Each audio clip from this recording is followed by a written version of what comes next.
Andrew.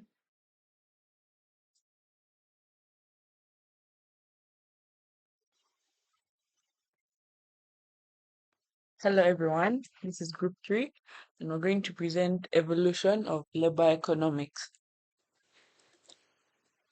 So first we have the post-war period, which was in the late 1940s to the 1950s.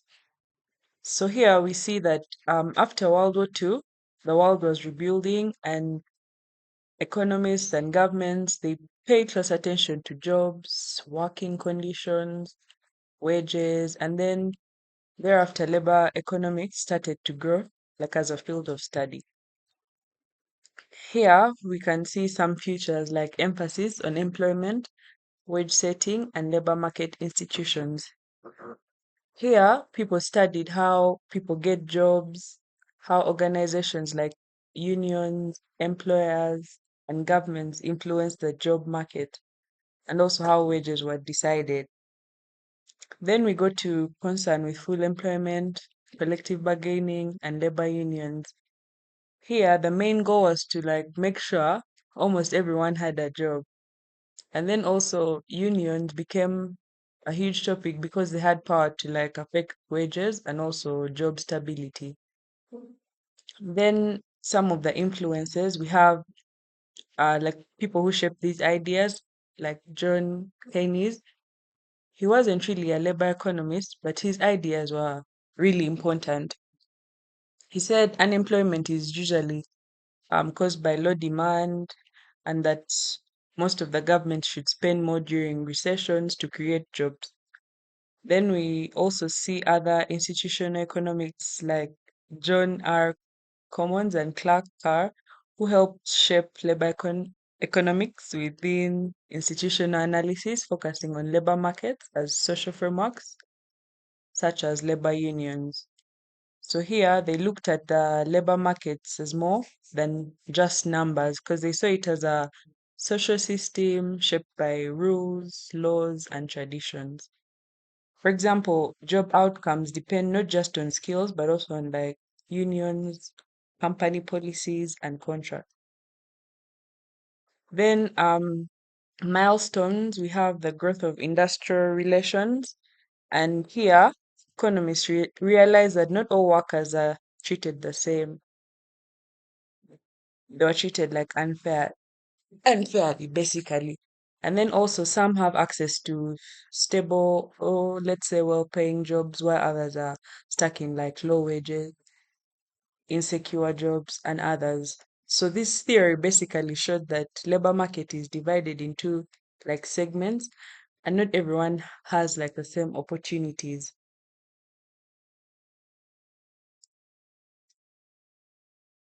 Then we go to the 1960s to 1970s. This is the neoclassical turn and human capital revolution. We see the changes in focus, and we start with labor is now seen as a factor of production. Here, the economists began treating workers like machines or like tools that help produce goods and services. We can see how factories need raw materials and they also need obviously labor to do the different things. Then we also go to focus on individual decision making and market outcomes. For example, how people decide whether to work and for how many hours. Here, instead of looking at maybe large groups like unions, they studied how individuals make choices. For example, how people decide whether to work or how many hours or whether to go to school or not. Then also the growth of mathematical modeling and econometrics in labor studies. For example, getting the relationship between wages, jobs, and education. Here we can see that labor economists began using math formulas and statistics, which helped them to understand how things like wages, jobs, and education were related.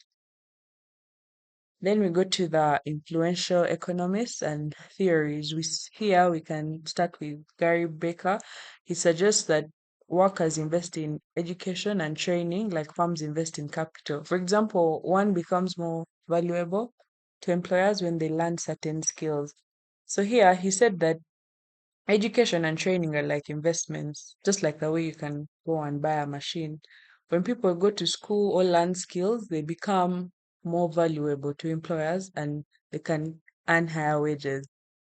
Then we go to Jacob Minter. He developed the Minter earnings function, linking education to earnings, where he says that people with more education and experience earn more wages. He created a formula showing that people with more education and experience usually earn more money. Then, with Milton Friedman, he advocated for free labor markets such as minimum wage, whereby he claimed that minimum wage laws could cause unemployment. So he believed that the government should not interfere too much in the job market. For example, he thought minimum wage laws could cause unemployment and that market should set wages like naturally. Some of the milestones include rise of labor supply and demand models. Here, economists started using supply and demand diagrams to show how wages and employment levels are decided by the balance between like workers and the jobs.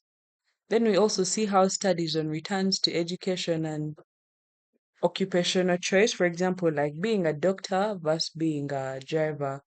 Here, they began measuring how much more money people make when they get more education or like choose certain careers. For example, being a doctor versus being a teacher. Then also labor force participation among women became a key research area.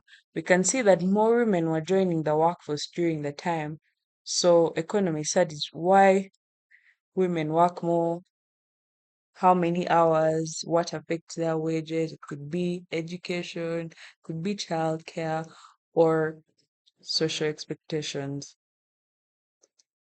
Then we go to the 1980s to 1990s about the experimental revolution and new labor market theories. We can see the key changes, for example, increased use of econometric techniques and natural experiments, for example, the use of statistics and real life situations, for example, seeing whether the minimum wage really affects jobs. Here, economists began using advanced statistics and situations in the real world that mimic experience experiments. For example, like comparing two similar states, maybe with different minimum wages. Then we go to recognition of wage depreciation, discrimination, and unemployment patterns. For example, they studied why some people may earn more than others. They studied why um, people move in and out of jobs over time, how discrimination affects wages, hiring, and others. Here are some of the influential economists include James Heckman, who advanced econometric methods for labor market analysis, whereby he figured out how to deal with situations where the data only includes the people who choose to work and not those who did not. He basically created better statistical tools to study like labor problems. For example, he figured out how to deal with maybe situations where the data only includes people who chose to work and then those who did. And he would also evaluate whether job training programs actually help the people or they don't. Then we also look at George, Joseph, and Michael. They explained how information problems basically affect the labor market. Then some of the milestones include studies on unemployment insurance, training programs, and minimum wage laws. For example, they tested whether the job training programs help the workers. Economists tested whether unemployment benefits or basically if it helped people find jobs or it made them stay unemployed longer. Then it also focuses on one of the other milestones is focus on labor market discrimination, for example, gender and race.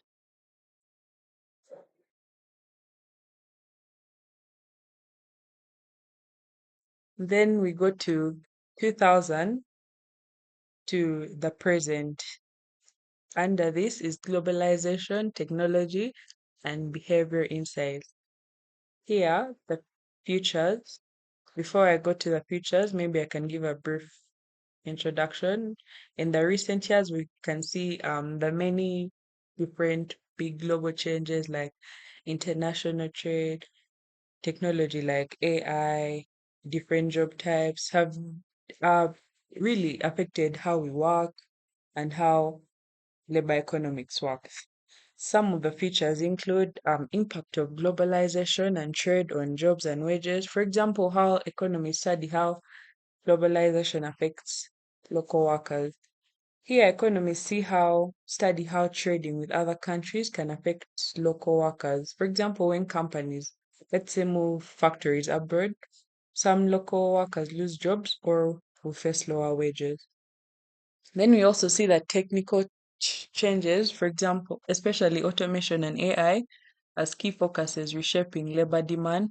For example, how machines are replacing many jobs. Here we can see that machines and software are replacing many routines, and at the same time, there's more demand for high tech and like creative jobs.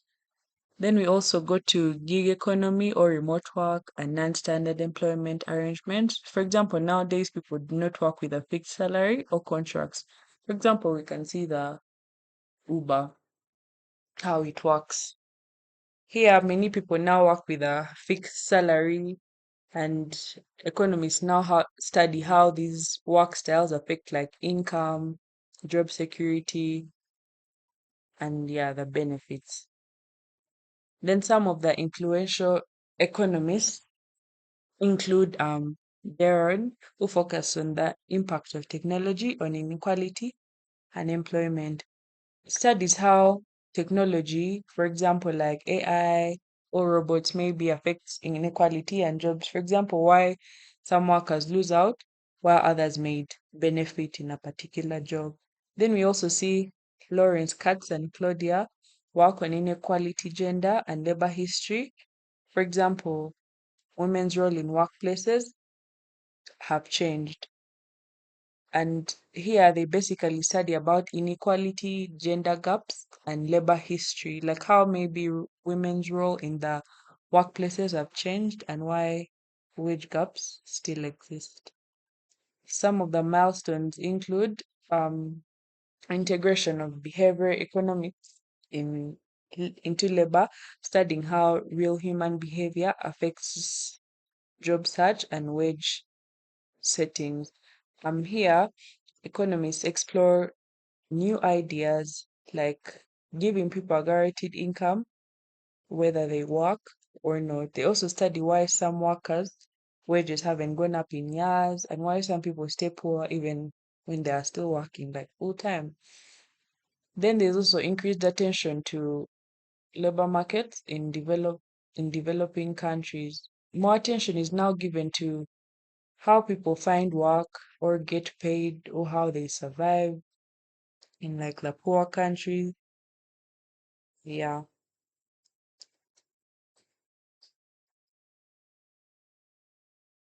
Thank you so much for listening.